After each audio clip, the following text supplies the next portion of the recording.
전기생물학 및 전기생리학이라 챕터 5.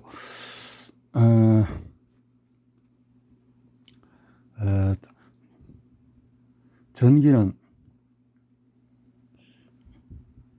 자연에서 가장 중요한 힘 중의 하나이고 오랫동안 생의학에 관여해왔다. 서기 46년 초에 로마 의사 스크리보늄 라르고스는 통풍과 두통을 치료하기 위해서 전기 가오리를 사용했다. 두통의 경우에는 살아있는 전기 가오리를 아픈 부위에 갖다 대었다. 통풍의 경우에는 살아있는 전기 가오리를 밟고 바닷가 해변 습한 곳에 서 있게 했다. 현재 우리가 전자 및 염증에 대해서 알고 있는 바에 따르면 이러한 치료법은 보이는 것만큼 놀라운 것이 아닐 수도 있다. 16세기 후반이 되자 진정한 생물 전기학이 전기 스파크가 일듯이 갑자기 탄생했다. 이것은 이탈리아 볼로냐의 내과 의사이자 외과 의사인 루이지 갈바니가 발견한 동물 전기에서 비롯되었다. 갈바니는 근처에 발전기가 스파크를 방출할 때 해부된 지 얼마 안 된 개구리 다리가 강하게 연촉을 일으킨다는 사실을 알아차렸다. 갈바니는 이러한 현상에 매우 흥미를 가져서 연촉 현상이 어떻게 일어나는지에 대한 연구에 매진하게 되었으며, 예를 들어서 신경에 흐르는 전기 유체가 금속 와이어를 통해서 근육에 전달되었을 때에 근수축을 일어나는 것을 발견했다. 곧이어서 파비아 근처에서 과학의 역사상 가장 흥미로운 논쟁 중 하나가 갈바니가 아니고 갈비니네. 갈비니와 갈바니라고 해놓고 잘못 오타되었구나. 갈바니와 그의 친구 알렉산드로 볼타 사이에서 시작되었다. 볼타의 전기 배터리 볼타 전지 발명은 엄청난 업적이었으며 전압에 다니는 볼트는 그의 이름을 따른 것이다. 갈바니의 이름은 전기 측정을 위한 초창기 검류계인 갈바노미터에 붙여졌다.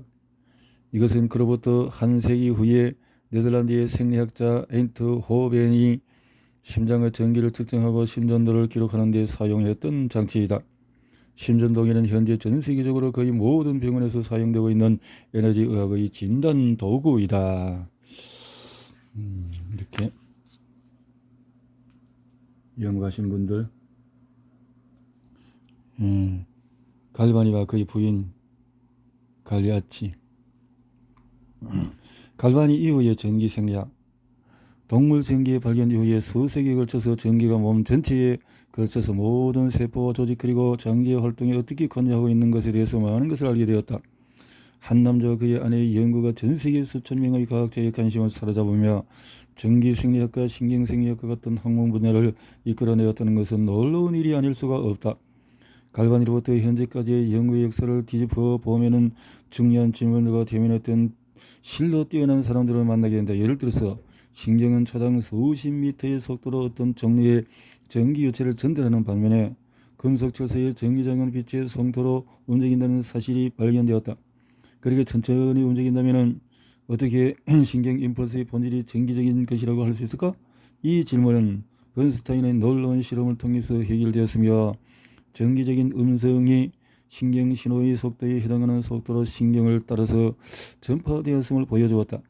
이러한 음성 변동은 활동 전이로 밝혀졌는데 이 현상은 갈바니가 태어난 지 거의 정확히 200년 만에 알란 호지킨과 앤드리어 헉슬리에 의해서 상세히 설명이 되었으며 1963년 이 두 사람은 노벨 생리의학상을 공동 수상하였다.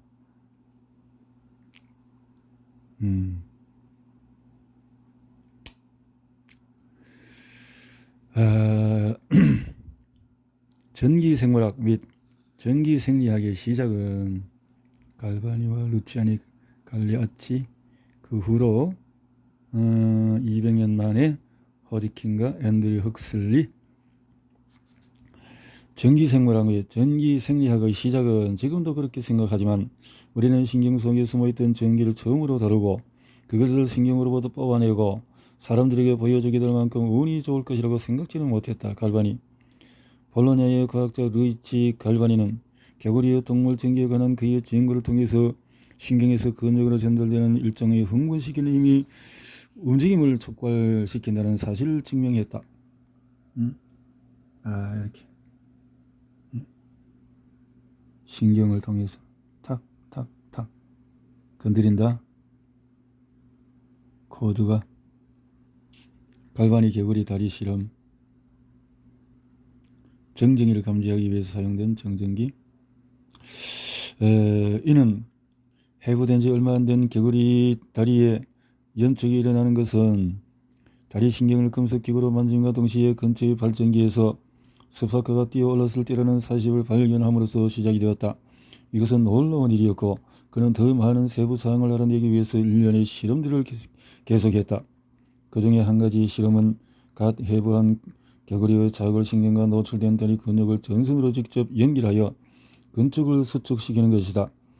결국 그는 이 효과가 근본적인 생리학적인 과정에 관련된 고유 전기 때문이라는 것을 증명했다. 그는 또한 이 전기가 벤자민 프랭클린이 증명한 대기 속의 전기와 같은 전기임을 보여주었다.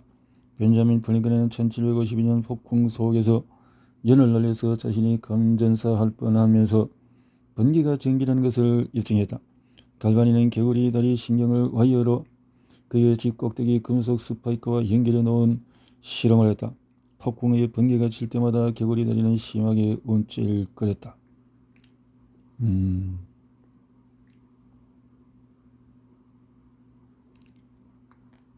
갈바니의 연구는 생체전기 또는 의료전기 분야의 기반을 마련했다.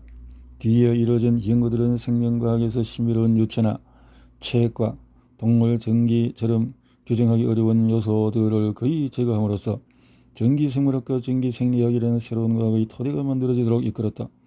두 세기에 걸친 연구를 통해서 갈바니의 동물 전기에 대한 개념은 검증이 되었다.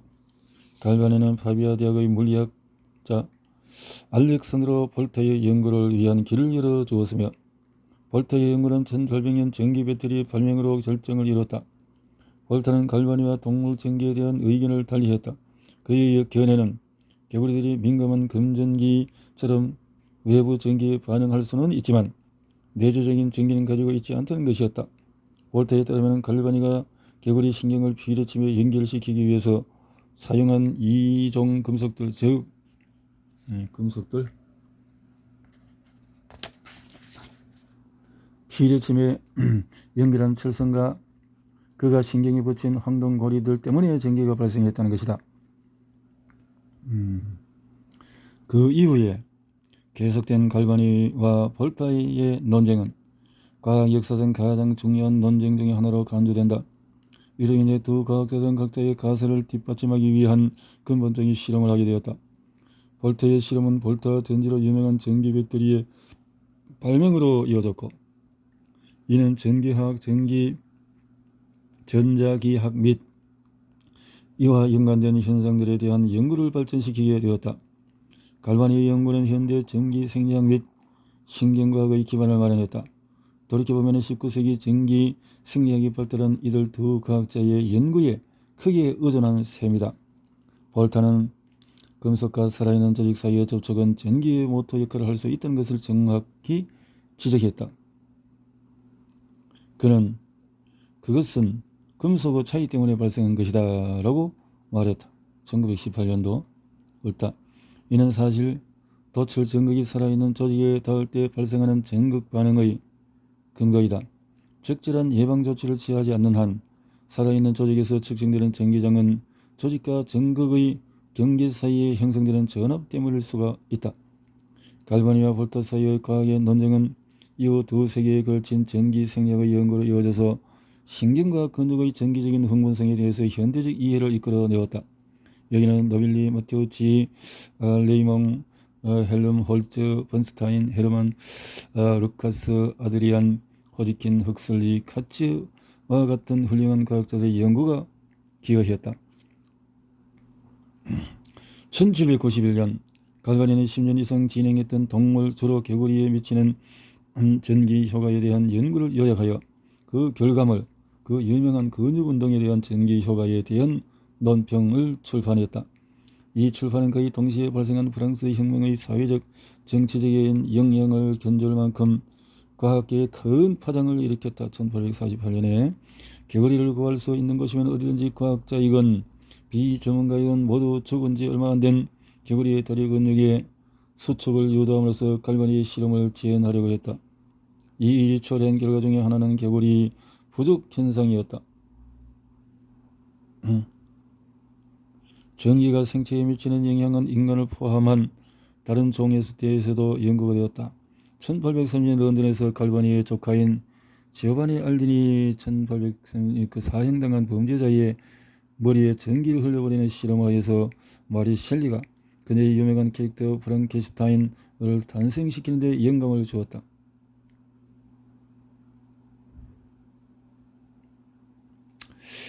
건전지 개발로 명성을 얻은 카리스마 넘치고 역동적인 웅변 능력이 있었던 볼타의 주장으로 인해서 더욱 내성적이었던 갈바니의 연구는 퇴색되고 말았다. 그래야 동물 전기에 대한 것은 수년 동안 버려졌다. 그러나 볼타는 비록 전기 배터리 발명에는 성공했지만 동물 전기에 대해서 내린 그의 결론은 많은 부분에 오류가 있었으며 이 사실은 그 다음 세기가 되어서야 밝혀졌다. 그렇군요. 프랭클린 계단식 전지는 본질적으로 라이덴병 세트를 직렬로 배열한 것이다. 갈바니 동물 전기가 생물학적인 기본을 가지고 있다는 것을 보여주는 마테우치의 1844년 실험, 여러 개의 절단된 개구리 허벅지들이 직렬로 배열되었다. 허벅지들이 검역의 바늘의 움직임은 생체 전지에 해당하는 요소의 수에 비례하여 증가했다. 1876년에 갈바니 이후 약 30년 후인 1828년 레오폴도 노빌리 1835년까지 지구 자기장이 자성 바늘에 미치는 영향을 보정한 검역으로 그가 개구리 전류 혹은 고유 전류라고 칭한 전류를 측정하였다. 그러나 볼타의 영향으로 노빌리는 측정된 전류를 신경과 근육의 불균등한 냉각으로 인해서 발생한 열전 효과로 잘못 해석했다. 1838년에 마테우치는 노빌리 실험을 재현하면서 측정된 전류가 실제로 생물학적인 기원에 의한 것이라고 올바르게 해석했다. 절단된 개구리 허벅지 여러 개를 직렬로 배열하는 기발한 발상으로 근육 전류의 생물학적인 원천에 대해서 설득력 있고 명쾌하게 증명해 보였다. 검역의 바늘의 움직임은 생체 전지의 수에 비례하여 증가했으며 금속 전선 없이 근육을 직접 연결시킴으로써 근육과 전극의 금속이 접촉하여 발생하는 전류가 측정될 가능성은 배제되었다. 이 실험은 다음 장에서 논의될 손상 전이를 보여준 최초의 사례이기도 하다. 에멜디브와 레이몽은 마테우치의 발견을 확인하고 처음으로 정밀한 검역기를 이용하여서 근육과 신경의 흥분을 동반하는 정기적인 현상을 측정하였으며 그는 이를 음성 변동이라고 불렀다. 곧이어서 이를 활동전류 혹은 활동전이라고 부르게 된다. 한편 베를린의 위대한 생리학자 요하네스 밀러 1845년까지 신경신호가 아마도 빛의 속도로 이동할 것이며 따라서 결코 측정되지 못할 것이라고 말했다. 전기가 매우 빠르게 움직인다는 생각은 아베 놀레의 놀라운 사연에서 이미 밝혀졌다. 1746년에 그는 200명의 소도사에게 금속 막대기를 손에 쥐어 서로 간에 연결되도록 하여서 둘레가 약 1마일 정도 되는 원을 만들어 소개했다. 1마일. 원의 끝을 1년의 라이덴병 정전기를 저장하는 장치에 연결하였다.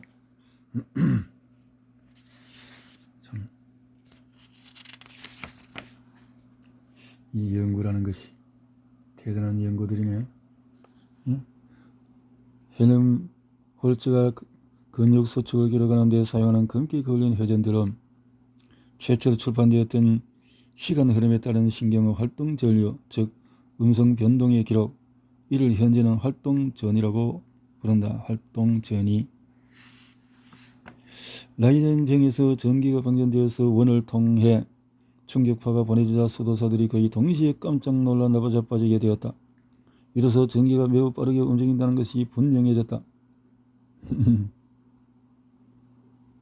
신경전도의 속도를 측정하는 것이 불가능할 것이라는 밀러의 발표가 있은 지 얼마 지나지 않아 그의 뛰어난 학생인 헤르만 폰 헬름홀츠는 신경신호 전파에 필요한 시간을 측정할 수 있는 간단한 실험 도구를 만들었다. 그가 계산한 전도 속도는 초당 수십 미터였다. 이후에 그는 근육 수축을 그래프로 기록하기 위해서 검게 걸린 회전 드럼을 사용하게 되었다. 신경전도 속도의 측정은 중요한 질문을 이야기했다. 전기장은 금속 와이어에서 빛의 속도에 가깝게 전파되는 반면에 신경에서는 느리게 움직인다면 어떻게 그 자극은 그 본질이 전기적이라고 할 수 있을까? 이 질문은 신경을 따라 전파되는 전기적 음성 변동이 신경신호의 속도와 일치한다는 것을 보여줌으로써 해결되었다. 이를 해낸 사람은 폰 헬름홀츠와 부하 레이몽의 제자인 줄리어스 번스타인이었다. 번스타인은 1868년 신경의 활동 전리와 음성 변동의 시간적 경과를 보여주는 차등 단속기를 발명했다. 그는 또한 음성 변동과 신경신호의 전파 속도가 서로 근접하게 일치한다는 것을 입증하였다. 이것은 두 현상이 동일한 것이라는 확실한 증거였다. 갈바니가 18세기 말에 주장했듯이 신경신호가 근본적으로 전기적인 현상이라는 명백한 증거는 가장 현대적인 전기생리학의 시대, 예를 들어서 케임브리지의 호지킨과 그의 공동 연구자들이 수행한 신경생리학 연구가 되어서야 등장했으며, 이는 신경신호의 생성과 전파의 기초가 되는 널리 받아들여진 메커니즘이 되었다. 존 웨슬리.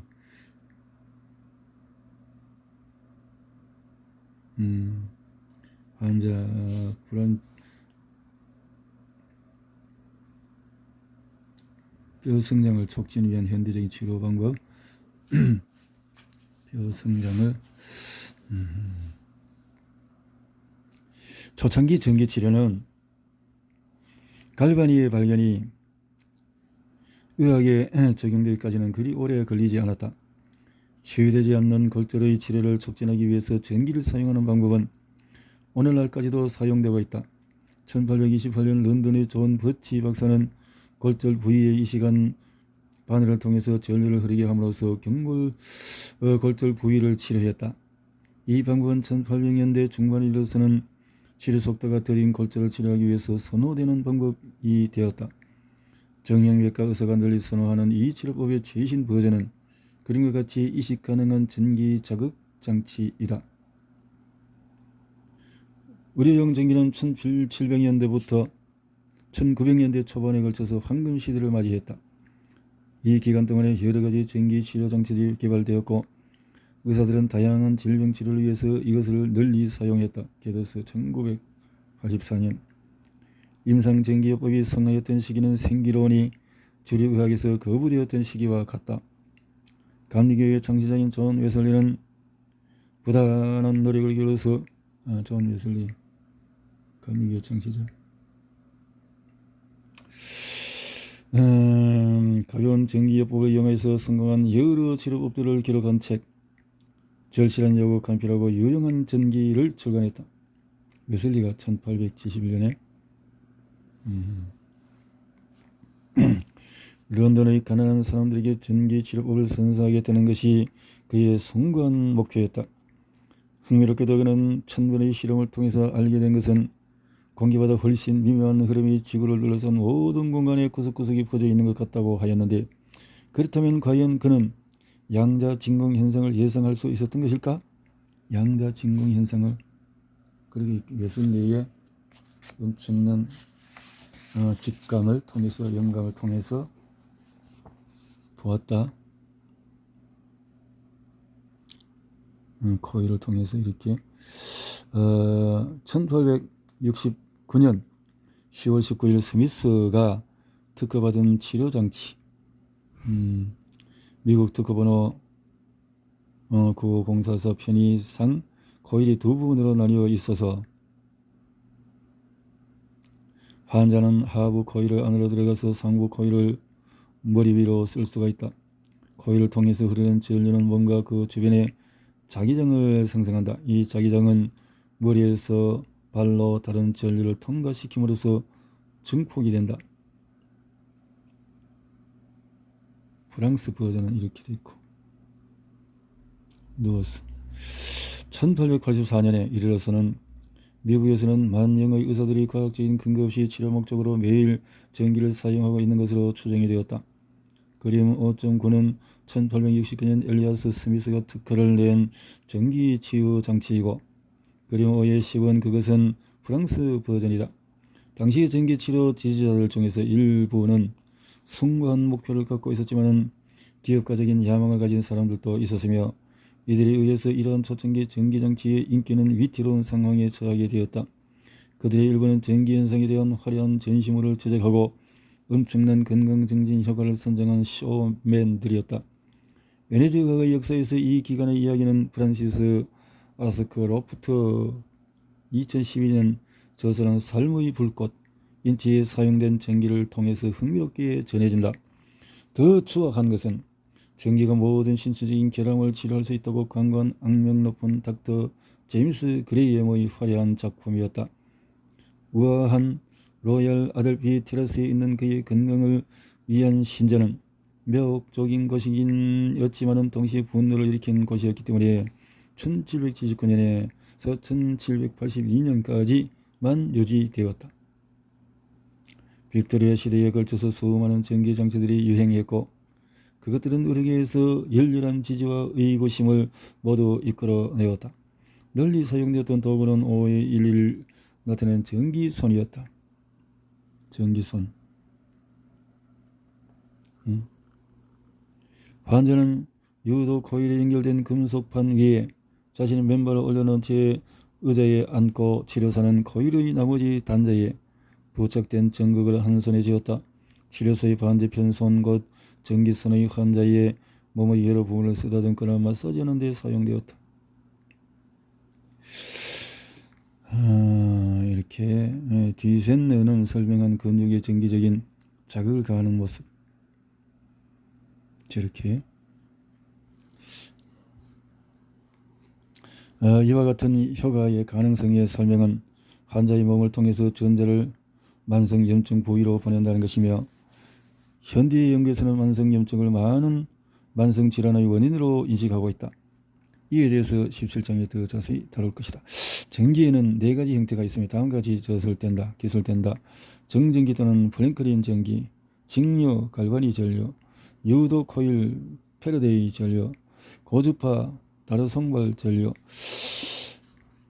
전기선을 사용하면서 발견한 한 가지 사실은 신체 표면에 있는 특정 지점을 자극하면 그 밑에 위치한 근육을 수축시킨다는 것이다.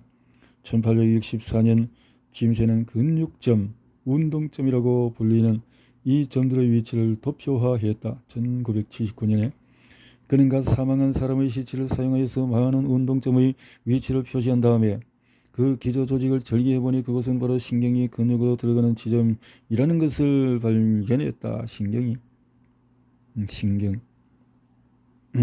그 후에 1867년 디센너가 1959년 근육계의 점에 대한 고전적인 연구를 발표했고, 이로부터 현대의 근전도라는 분야가 태동되었다. 신경 손상에 대한 판별은 예를 들어서 운동점에 대한 정기적인 기록을 통해서 근육의 신경이 적절하게 연결되어 있는지를 알아봄으로써 가능하다.